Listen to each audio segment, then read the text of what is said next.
been confirmed, we're getting a 4th Witcher game. Let's make some predictions and figure out what we think could be the next installment to this series. So if you haven't heard the news, I know it's not exactly brand new, but CD Projekt Red, the developers of the Witcher games, has just signed another agreement for the rights for another game from the author who wrote the books. So this means they have the creative rights to make another full-blown RPG. And that's exactly what they're doing. So far, CD Projekt Red is really not giving many details out. So no time window, release date, details on what the game's going to be about, anything like that. But that's what makes this type of stuff pretty fun, is that now we get to speculate and see if we can figure it out before we actually get some news. So I have several different theories. I'm going to separate each theory into 3 main topics. One of those topics really only having one idea, but the other 2 have several. But let's first jump into the one that's pretty self-contained. So a pretty standard assumption of what the timeline could possibly be for this game is that it's a direct continuation of where The Witcher 3 left off. I honestly don't really think this one will happen, but it'd still be cool. But if it does, it 100% won't be following Geralt. CD Projekt Red has said several times that The Witcher 3 is the last Geralt-focused game. Or this at least wraps up his trilogy. So it doesn't really exclusively roll out the fact that maybe we wouldn't get some backstory on Geralt, but I really still don't think we'll ever get anything where we're actually playing as Geralt. Unless it's like how Ciri's gameplay moments were in The Witcher 3, where it's a very short area of gameplay that you play as Geralt, and then you go straight back to the other main character. But that main character, I believe, would have to be Ciri if we're continuing the timeline. If we do get this game, that will force CD Projekt Red to make a canon ending to The Witcher 3, because at the moment you have 3 different endings. If you're still planning on playing The Witcher 3 and don't want to be spoiled, I'm going to leave a little timestamp right here. Just go ahead and skip ahead to that time, and we will avoid the spoilers. I'll give you a couple seconds. Okay, so the 3 endings. These endings are all determined by how you treat Ciri throughout the game. One ending being that Ciri dies, another where she becomes a Witcher, and the last one being that she becomes the Empress of Nilfgaard. While my personal favorite ending is where she becomes a Witcher, I do honestly think that her becoming an Empress could be a really cool way to approach this next game, honestly. We pretty much know what would be given if Ciri became a Witcher for the canon ending. It'd just be more of what we experienced in The Witcher 3 playing as Ciri, but probably more fleshed out and more balanced. But playing as Empress Ciri would be really cool, just because you get to see all of the stuff that would happen inside that faction and make more consecutive political decisions. While playing as Geralt, you really just made decisions based off of the characters you liked, and really just selfish ones beyond that. Generally, there was more of like nuance and complexity than that, but to an extent you were thinking for one person, besides the people you cared about, of course.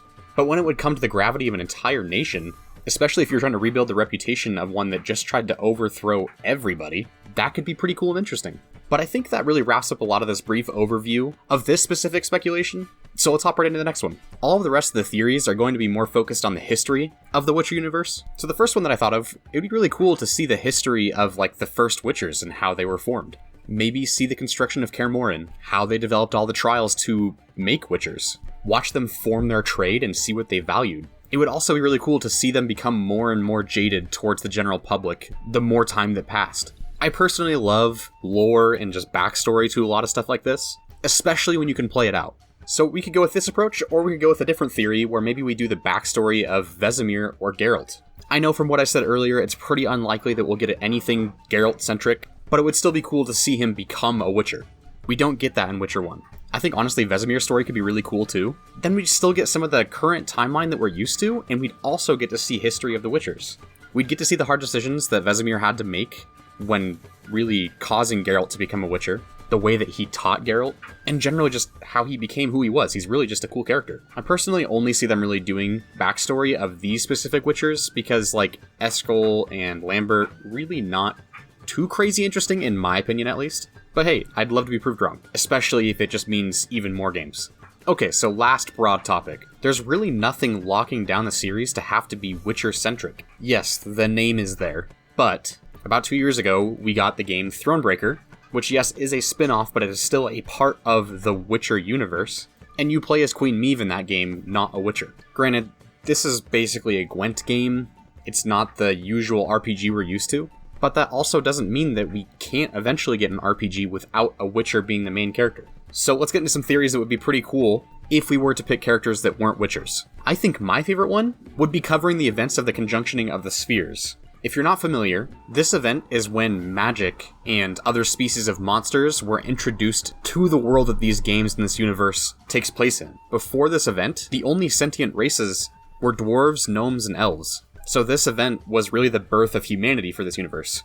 This was referred to by the elves as the first landing. So if you're confused as to why some other races that were elders and around before the humans treated the humans the way they do in the series, this is why. This event was considered a cataclysm. It's not like a natural event or anything that was pleasant for the races that were already around. So I think it'd be really cool to really have a game delving into the establishment of the human race and other monsters and magic, seeing how the politics would play out, how the races would respond, and just generally how they go forward from this event. Honestly, we could even skip a generation past this event to kind of still have everything be fairly fresh, but still have humans be a little bit more established. Honestly, just any way that we can inch closer could be really cool for a self-contained story. If you don't know, the events of the Witcher games are 1,500 years later, and there's still some bitterness from people that didn't even live through what happened. I personally think this one's the most interesting. Let me know what you think down below, though.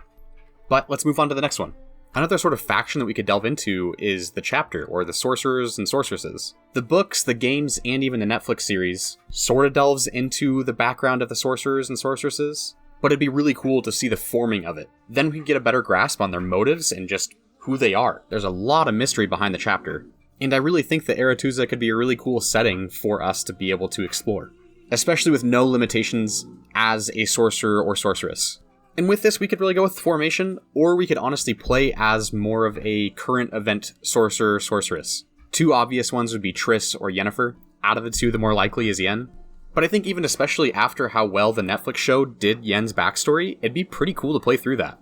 Also, just to get her perspective on all the events that we've seen when she's with Geralt. Another cool character that we could follow, though, is Vilgefortz. Obviously, we'd be playing more of an antagonist in this game, but honestly, Vilgefortz is a pretty interesting character. I'm going to be pretty brief with his bio, but honestly, I've been thinking about making videos on the backstory of a lot of characters in The Witcher, because I love this series. If you want to know more of my personal story with it, I'll put the video right up top here that talks about my personal experience with The Witcher 3. But let's get to an overly summarized backstory of Vilgefortz. So, Vilgefortz was abandoned as a child, but then raised by the Druids. When becoming a man, Vilgefortz left and became a mercenary and a spy. Ready to leave that life, he met a mage, who he fell in love with, but after she left him, he was so intrigued by her that he actually ended up joining the mages. After these events, Vilgefortz actually ended up siding with Emhyr var Emreis, the Emperor of Nilfgaard. He actually aided Emhyr in rising to the throne, all in secrecy. The main reason why he actually helped Emhyr, well, once again, minor spoilers, skip ahead a few seconds if you don't want to be spoiled, is because Vilgefortz wanted Ciri, Emhyr's daughter. He wanted to take Ciri's power for himself, and was doing relatively anything he possibly could to get it. Overall, Vilgefortz is also a very strong and capable character. He actually beats Geralt one-on-one pretty easily. Honestly, I just think it's a pretty cool concept. Very unlikely, but, I mean, still interesting. So honestly, I think there's a lot of characters that we really could pick from, but that was just kind of my prediction. Let me know who you'd like to follow in the next game. Also, just let me know which one you found to be your favorite out of the theories in this video, and what you would like to see the most coming in the next installment. Lastly, I'd really like to know if you guys like the idea of me doing some more synopsises and biographies on characters in the Witcher series. I think I might give one a go regardless, but it'd be really nice to see what your guys' thoughts are anyways. I plan on being more consistent like I have been lately. It honestly feels really good just to make videos. I really enjoy it a lot. So consider subscribing if you want to stick around and see what I'm going to do. Thanks again for all the support so far. You guys are the best. And I'll see you in the next video.